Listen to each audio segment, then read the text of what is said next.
Yan, sasakyan po namin. Lagi pong may ipot ng ibon sa bubong ng sasakyan namin. Ayan. Ayan po. Kaya wala po kasing bubong yung ano namin garahe. Kaya lagi may ipot. Ayan.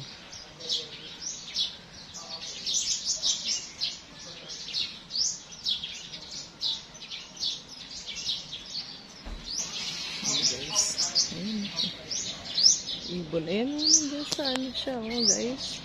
Ayan o. Ayan yung ibon guys o. Naririnig. Ayan yung guys. Nakikita nyo yung guys, yung ibon. Maliit siya na ano.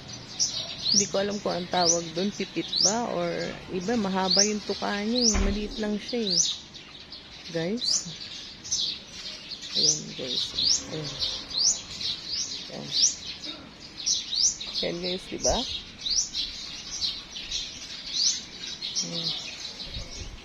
Yan, ang daming pugad kasi may mga pugad siya sa taas ng mangga namin. Yan guys, diba? Nakakatuwa, nagliliparan sila ngayon dito sa amin. Oh, nakakatuwa siya guys.